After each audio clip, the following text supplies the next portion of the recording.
This is America's Most Wanted, and I'm John Walsh. Tonight, we'll ask for your help with one of the Justice Department's top priority cases, and we'll re-examine a case with $1 million reward. But first, a story of love and passion in the hills of West Virginia. Friends remember Rusty Garrett as a funny guy who liked to drink beer and tell a good story, his side of the story. Friends who tried to argue with him remember his quick temper. He was the kind of guy you didn't want to cross, and Garrett's violent streak drove more than one woman away.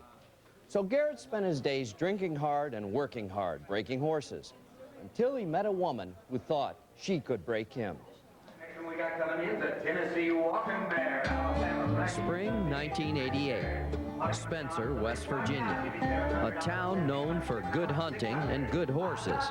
The auctions were one place you might find an enthusiastic Linda Carpenter and her husband Ronnie. Ronnie, look at that shoulder slope to the withers. She's so well balanced.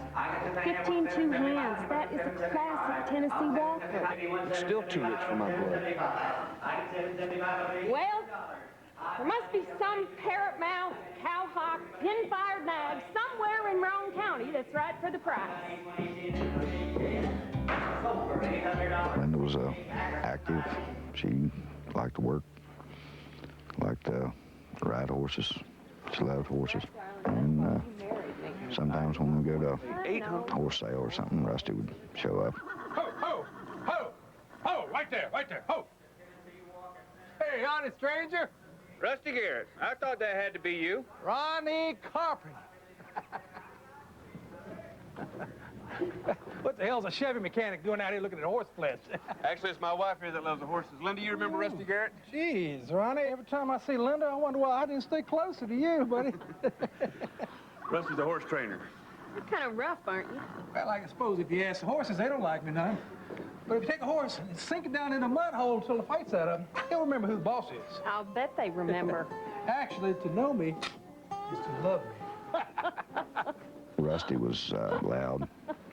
Always had a tale of some kind to tell, either about hunting or horses or back in his younger days.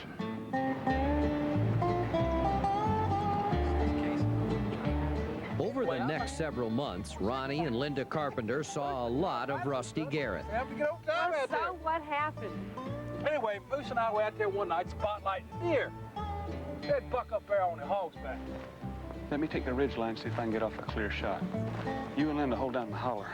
You won't have to get close enough to hit him on the head to get him with that thing. Tom, let me try this muzzle loader. Seems a little more sporting to me.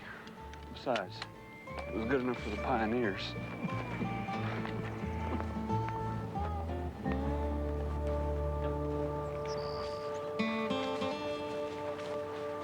Old Daniel Boone never get close enough to get a shot off without spooking him. Oh, and you could. Well, hell, Linda, once I get something in my gun sights, don't get away.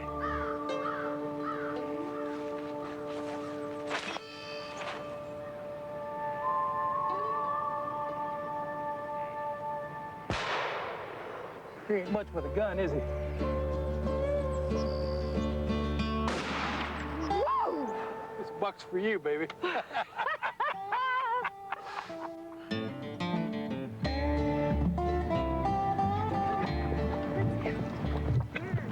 Linda and Garrett shared a love of horses and the hunt, and according to neighbors in Spencer, Wow. they began to share much more. What a surprise. Doing good. You look mighty fine on that horse, Linda. I mean, you look real fine on that horse.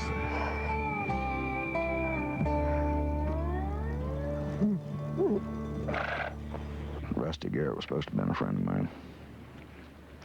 Or at least I thought he was for a long time. But Rusty Garrett was less than a friend to Ronnie, and much more than a friend to Ronnie's wife.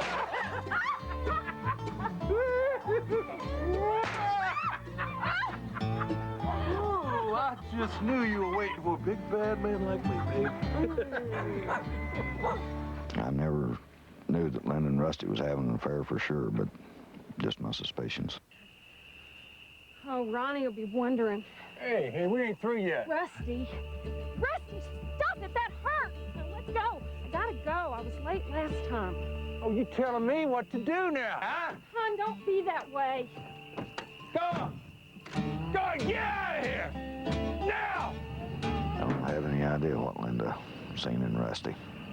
Rusty didn't seem to be her type of person.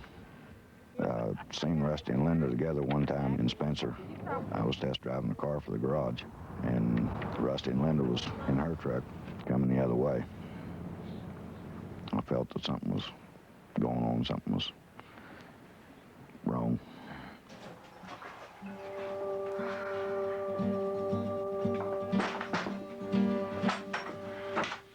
Linda, was there something you wanted to tell me? What do you mean? I saw you and Rusty Garrett riding around town today. Oh, that, I just ran into Rusty outside the Linda, ride. I'm asking you to level with me. I'm not blind.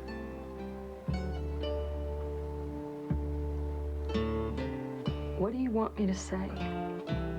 If you tell me there's nothing between you and Garrett, that's good enough for me.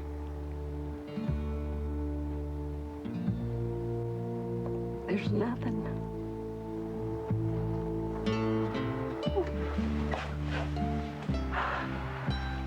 For better or worse, darling. For better or worse. That's when Linda decided to bring her affair with Rusty to an end. But witnesses say Garrett voiced a different idea.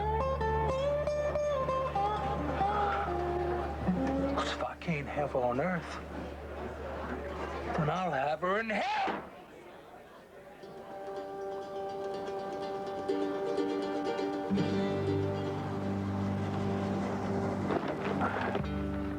Where you going? Going down the road to Otto. I picked Rusty up. He had a rifle, and he also had a handgun in his coat pocket. I took him to Otto Road, to a small church where he said he wanted out, and that's where I let him out.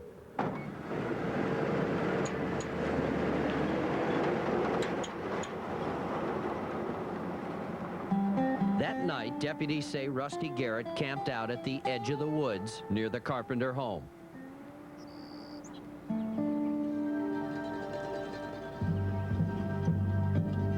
May 15th, 1990.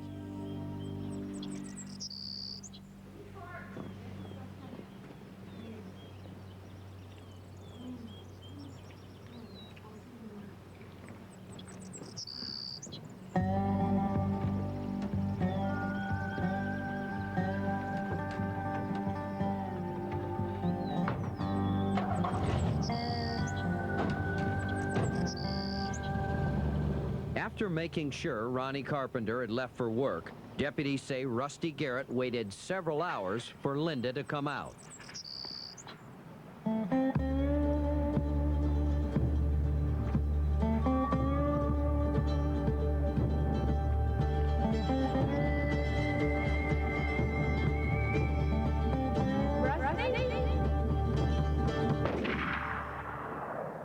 On the day of Linda's disappearance, the neighbors heard a gunshot, a loud gunshot at approximately 11 a.m. But due to the fact that this was turkey season, and that's common in the area, we didn't give it much thought at the time.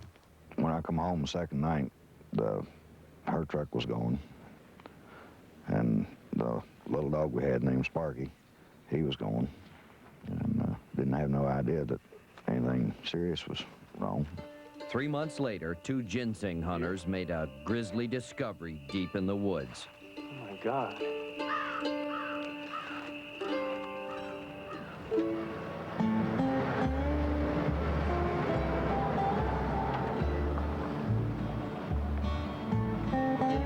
The next day after the body was found, they found a ring out there.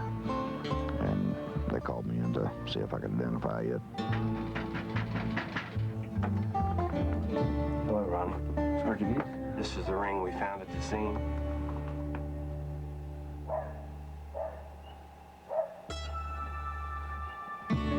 It was Linda's wedding ring.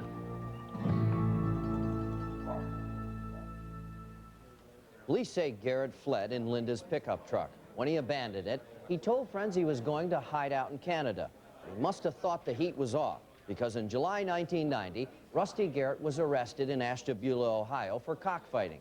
He was booked under his real name and released that night. That was before police had found Linda's body. Wherever Garrett is now, he's probably around horses or cattle. He could be working as a farmhand or an amateur veterinarian. Friends say he was rough on animals and bragged that he could break any horse. Well, one horse broke him. Garrett has a bad leg now. He also has severe arthritis and walks with a waddle, like a duck. Garrett's a big eater, and as you saw in our reenactment, he rarely goes anywhere without a can of beer. Police think by now he may have ballooned up to 270 pounds or more. Don't let Russell Edward Garrett slip through the manhunt tonight. Call 1-800-CRIME-92. Later on in the hour, we'll unmask the zombie bandit. You'll be surprised at his real identity. But coming up first, a farm girl leaves the fields behind to follow fame and fortune in the big city. But her fantasy turns to a nightmare.